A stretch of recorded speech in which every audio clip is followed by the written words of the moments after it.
வணக்கம் உறவுகளே. எதுக்கடா இப்ப இல்லாத முடி இழுத்து விட்டுட்டு இருக்க அப்படின்னு கேட்டீங்கன்னா, இன்னைக்கு நம்ம ஷாப்பிங் தான் போறோம். அங்க இந்த மாதிரி ட்ராலி ஃபுல்லா குட்டி கொஞ்சம் நிக்ஸா இருந்தது. நமக்கு ஒரு அண்ணன் கொடுத்தாரு, நம்ம தள்ளிட்டு வந்தாச்சு. வீடியோ ஃபுல்லா பாருங்க, கண்டிப்பா நல்லா இருக்கும்.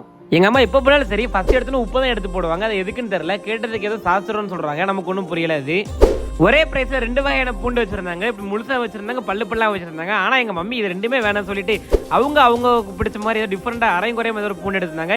வீட்டில் உப்புமாவோட கோர தாண்டவம் அதிகமாயிருச்சு. ஸோ இதை அவாய்ட் பண்ணிடலாம் நினைச்சேன். ஆனால் எங்கள் அம்மா என் கண்ணை தப்பி எடுத்து உள்ள போட்டாங்க. இது எதுக்குன்னா கேசரிக்குன்னு சொன்னாங்க. ஆனால் சொல்ல முடியாது செய்வாங்க.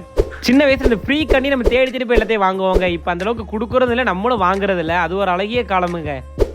நம்மளோட சாப்பாடு இப்போ கொஞ்சம் கண்ட்ரோலாக போயிட்டு இருக்கிற காரணத்தினால சப்பாத்தியோட பங்கு அதில் முக்கியமாக இருக்கிறதுனால ஒரு 2 கிலோ மாவை நான் அள்ளி போட்டுக்கிட்டேன். இந்த கடலை மாவோட பர்பஸ் இப்போ எனக்கு எதுக்குன்னு மறந்து போச்சு. ஏன்னா இது அந்த அளவுக்கு பேசிலுக்கு தான் யூஸ் பண்ணிட்டு இருக்காங்க. எங்க என்னடா டப்பா கலர் நல்லா இருக்கேன்னு பார்த்தா கோல்டு காஃபியா 99 ரூபா போட்டிருந்தாங்க. இதுக்கு நானே வீட்டில் காஃபியை கலக்கி ஃப்ரிட்ஜுக்குள்ள வச்சு எடுத்து குடிச்சிட்டு போயிடுவேன். அதை அங்கேயே வச்சுட்டேன். இந்த மாதிரி சாக்கோ குக்கீஸ் கான் மேட் இதெல்லாம் பார்க்கும்போது எனக்கு ஒருத்த மண்டையில ஸ்ட்ரைக்கானாங்க. அவன் தாங்க பைட்ஸ். இப்போ எங்கே போனானே தெரிலங்க. ஆனால் அவனை ரொம்ப மிஸ் பண்ணுறாங்க.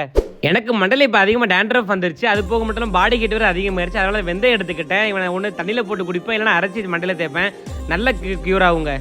டெய்லி லஞ்சுடைய ஒரு முக்கியமான பங்கு. நமக்கு ஏதாவது பிடிக்காத குழம்பு இருந்ததுன்னா இவனை கடிச்சிக்கிட்டா தான் நமக்கு உள்ளே இறங்கும்.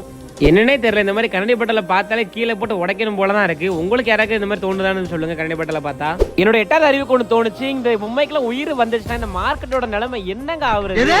முன்னாடியெல்லாம் இந்த மாதிரி பெர்ஃப்யூம் செக்ஷனுக்குள்ள போனாலே அங்கே இருக்கிற எல்லா டெஸ்ட் பீஸையுமே எடுத்து மேலே அடிச்சுட்டு வெளியே வரும்போது கமகமன் தாங்க வெளியவே வரது.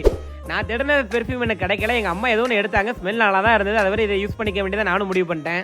திடீர்னு பேபி பவுடர் எடுத்தாங்க. நான் நினச்சேன், ஆகா நம்ம மம்மிக்கு பேரை பற்றி பார்க்குற ஆசை வந்துருச்சு, அடுத்து நம்ம கல்யாணம் தான் குஜாலி தான் நினைக்கும் போது இல்லை இது எனக்குன்னு சொன்னாங்க. எதுக்குமா உனக்குன்னு கேட்டதுக்கு இந்த பவுடர் போட்ட மாதிரி தெரியாதாமா. பைட்ஸுக்கு அப்புறம் எல்லாருக்குமே ஃபேவரட்டான ஸ்நாக்ஸ்னு பார்த்தீங்கன்னா எனக்கு தெரிஞ்சு நபாட்டி தாங்க.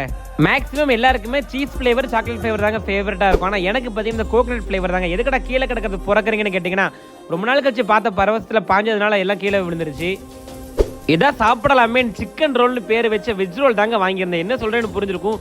உள்ள சிக்கனே இல்லைங்க, ஃபுல்லா உருளைக்கிழங்கு மட்டும் தாங்க இருந்தது. பெரிய டிசப்பாயின்மெண்ட். எங்க அம்மா ஜிகர்தண்டா வாங்கியிருந்தாங்க. ஓஜியா இல்லைனாலும் ஓகேவா இருந்துச்சு. அதை அப்படியே அவங்களால குடிக்க முடியலன்னு நாங்க பார்சல் பண்ணிட்டு வீட்டுக்கு கிளம்பியாச்சு. இந்த மாதிரி நிறைய இன்ட்ரெஸ்டிங் நியூஸ் பார்க்கறதுக்கு மறக்காம நம்ம பேஜை சப்ஸ்கிரைப் பண்ணிக்கோங்க, இன்ஸ்டால ஃபாலோ பண்ணிக்கோங்க. பா